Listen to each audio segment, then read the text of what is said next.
जगह जम्मू कश्मीर का सांबा सेक्टर, जहां एक बार फिर आसमान में ड्रोन दिखाई दिए हैं।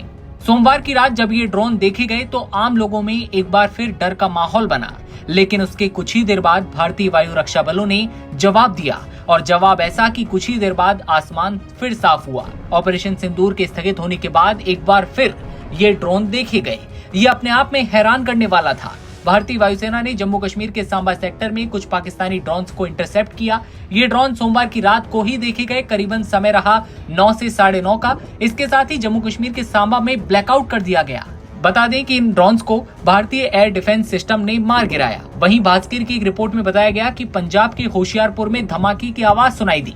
पूरे जिले में ब्लैकआउट कर दिया गया। जालंधर में भी ड्रोन देखे गए, ये खबर सामने आई। सांबा में ब्लैकआउट के बीच भारतीय वायु रक्षा बलों ने पाकिस्तानी ड्रोन को रोका। लाल धारियां दिखी और विस्फोट की आवाजें सुनी गईं। सेना ने एक बयान में कहा कि तुलनात्मक रूप से सांबा सेक्टर में बहुत कम संख्या में ड्रोन आए हैं, उनका मुकाबला किया जा रहा है, चिंता की कोई बात नहीं है। सेना के अनुसार ड्रोन गतिविधि के बाद वायु रक्षा की गोलीबारी की गई। एक बार ड्रोन आने के बाद पिछले 15 मिनट से कोई ड्रोन गतिविधि नहीं देखी गई, ये बातें सामने आई।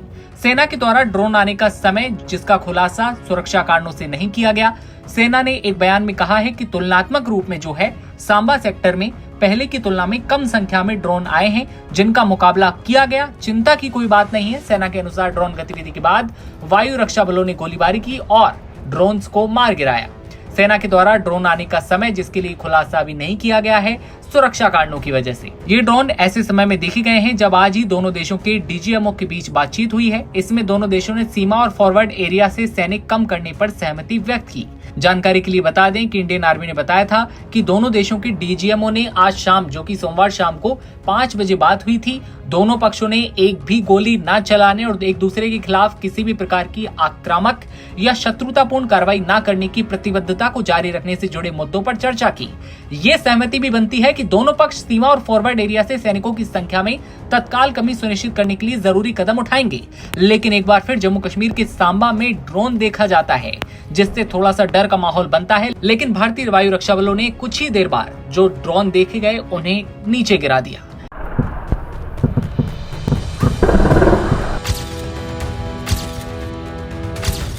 भारत ने साफ कर दिया है कि उसने किसी भी परमाणु स्थल पर हमला नहीं किया है। सोमवार को प्रेस कॉन्फ्रेंस करते हुए एयर मार्शल ए.के. भारती ने कहा, हमने किराना हिल्स पर हमला नहीं किया। उन्होंने सोशल मीडिया और दुनिया भर की मीडिया में इस बात को लेकर लगाए जा रहे सभी अनुमानों, रिपोर्ट्स और अटकलों को सिरे से खारिज कर दिया है। इन रिपोर्ट्स में लगातार दावे किए जा रहे थे कि क्या भारतीय सेना ने पाकिस्तान के परमाणु भंडारण ठिकानों को निशाना बनाने की कोशिश की है। ऑपरेशन सिंदूर पर मीडिया को जब भारतीय अधिकारी संबोधित कर रहे थे, उस दौरान उनसे पूछा गया था कि क्या भारत ने पाकिस्तान के परमाणु भंडारण स्थल पर हमला करने की कोशिश की है। किराना हिल्स पर हमला किए जाने को लेकर जब सवाल पूछा गया तो इसका जवाब देते हुए एयर मार्शल ए.के. भारती ने कहा, हमें ये बताने के लिए धन्यवाद कि पाकिस्तान ने अपने परमाणु हथियार किराना हिल्स पर जमा किए हैं। चाहे वहां कुछ भी हो, हमने किराना हिल्स पर हमला नहीं किया। ये उन लक्ष्यों की सूची में नहीं था जिनके बारे में हमने आपको बताया था। आपको बता दें कि सोशल मीडिया पर इस बात को लेकर चर्चा जोरों पर है कि भारत ने पाकिस्तान के किराना हिल्स पर हमला किया है, जो सरगोधा एयरबेस के नजदीक है और शायद यहां परमाणु हथियारों का भंडारण किया जाता है। दरअसल पाकिस्तान में हाल ही में आए भूकंपों को परमाणु भंडारण स्थल पर हमले से जोड़ा गया है। आपको बता दें कि पिछले 2-3 दिनों से पाकिस्तान में लगातार भूकंप के झटके महसूस किए जा रहे हैं। आपको ये भी जानकारी दे दें कि पाकिस्तान के पास करीब 170 परमाणु वॉरहेड्स हैं, जिन्हें अलग अलग जगहों पर रखा गया है। दावा किया गया है कि उनमें से एक स्थल किराना हिल्स भी है। ये पाकिस्तान के पंजाब प्रांत के सरगोधा जिले में स्थित एक महत्वपूर्ण सैन्य और परमाणु प्रतिष्ठान है। ये क्षेत्र पाकिस्तान के परमाणु कार्यक्रम के शुरुआती चरणों में एक प्रमुख स्थल रहा है। यहाँ पर साल 1983 से 1990 के बीच कई सब क्रिटिकल परमाणु परीक्षण किए गए थे। किराना हिल्स सरगोधा शहर के दक्षिण पूर्व में स्थित है और यह क्षेत्र लगभग 100 वर्ग मील में फैला हुआ है। विकिपीडिया के मुताबिक भौगोलिक लिहाज से यह क्षेत्र काफी मुश्किल है। किराना हिल्स पाकिस्तान एयरफोर्स के मुशाफ बेस का हिस्सा है। मीडिया रिपोर्ट्स के मुताबिक इस क्षेत्र में पाकिस्तान ने कम से कम 10 सुरंगों का निर्माण किया है, जिनका इस्तेमाल अलग अलग हथियारों और मिसाइलों को टेस्ट के लिए किया जाता है। सैटेलाइट से बचाने के लिए सुरंगों का निर्माण किया गया है। रिपोर्ट्स में कहा गया है कि इन सुरंगों को बमों के हमले से बचाने के लिए काफी मजबूती से डिजाइन किया गया है।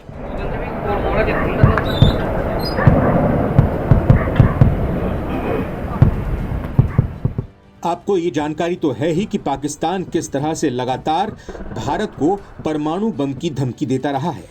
फिलहाल भारत की सेना की तरफ से तो यह खारिज कर दिया गया है कि भारत ने पाकिस्तान के किसी भी परमाणु ठिकाने को नष्ट किया है या उस पर हमला किया है। भारतीय एयर डिफेंस सिस्टम का लोहा अब पूरी दुनिया मान रही है। हमारी एयर डिफेंस यूनिट्स ने पाकिस्तानी मिसाइलों और ड्रोन्स को हवा में ही राख कर दिया। तस्वीरें झूठ नहीं बोलती। भारतीय सेना लगातार तस्वीरें और वीडियो जारी कर रही है ताकि आतंक का अंजाम क्या होता है ये पाकिस्तान आंखें खोल के देख ले। वहीं दूसरी ओर पाकिस्तान सिर्फ अफवाह और झूठ की बुनियाद पर अपनी छाती पीट रहा है। पाकिस्तान के प्रधानमंत्री शहबाज शरीफ और आर्मी चीफ असीम मुनीर अपनी आवाम को झूठी बातें बताकर वहां पर माहौल बना रहे हैं। भारतीय सेना ने आकाशे शतरंजही destroy the enemy in the sky caption के साथ 1 मिनट 26 सेकंड का वीडियो पोस्ट किया है। इस वीडियो में दिखाया गया है कि किसी भी तरह दुश्मन की हर कोशिश को हमारे डिफेंस सिस्टम ने पूरी तरह से तबाह कर दिया। हमारे सुदर्शन चक्र को कोई भी मिसाइल और ड्रोन भेद पाने में सफल नहीं हुई। वीडियो में आगे दिखाया जा रहा है कि किस तरह हमारे रडार सिस्टम ने दुश्मन को ट्रैक किया, उसके बाद ट्रेस किया और फिर वही हवा में ही उसको खाक कर दिया। इसी वीडियो में आगे दिख रहा है कि पाकिस्तानी फाइटर जेट मिराज के कुछ टुकड़े जमीन में पड़े हुए हैं। इसके अलावा ड्रोन और मिसाइल भी पूरी तरह से नष्ट हो गई। वीडियो में महाकवि रामधारी सिंह दिनकर की रश्मि रथी से ली गई कविता का भी इस्तेमाल किया गया है, जिसकी कुछ लाइनें इस तरह से हैं। याचना नहीं अब रण होगा, जीवन जय या मरण होगा। जब नाश मनुष्य पर छाता है, पहले विवेक मर जाता है। भारतीय सेना ने आज प्रेस कॉन्फ्रेंस भी की है। सेना ने स्पष्ट तौर पर पाकिस्तान को कड़ा संदेश दिया है। भारतीय सेना ने संदेश देते हुए कहा कि भय बिन होए न प्रीति, यानी बिना डर के प्रीत होना संभव नहीं है। पहलगाम में 22 अप्रैल को हुए आतंकी हमले के बाद भारत और पाकिस्तान के बीच तनाव बढ़ गया था। भारत ने पाकिस्तान के खिलाफ ऑपरेशन सिंदूर शुरू किया। पड़ोसी मुल्क ने भी जवाबी हमले शुरू कर दिए, जिसको भारत ने नाकाम कर दिया। दोनों देशों के बढ़ते तनाव के बीच शनिवार शाम को सीज फायर पर फैसला हुआ, जिसके बाद अब हालात सामान्य हैं। इसी बीच डीजीएमओ स्तर की बातचीत हुई। वहीं तीनों सेनाओं के डीजी ऑपरेशंस की ब्रीफिंग हुई। इसमें सेना ने कहा कि वो हर हमले के लिए पूरी तरह से तैयार है। डीजीएमओ वाइस एडमिरल एएन प्रसाद ने कहा कि भारतीय नौसेना ने पाकिस्तान के किसी भी खतरे से निपटने के लिए कई लेयर की तैयारी कर ली थी। हमने लड़ाकू और टोही विमान को काम पर लगा दिया था। हमने अत्याधुनिक रेडार का इस्तेमाल करते हुए हमारे पायलट दिन और रात दोनों ही वक्त तैयार थे। हमने सैकड़ों किलोमीटर की निगरानी की। कोई भी संदिग्ध और दुश्मन के हवाई जहाज को कई 100 किलोमीटर तक पास आने का कोई भी मौका हमने नहीं दिया।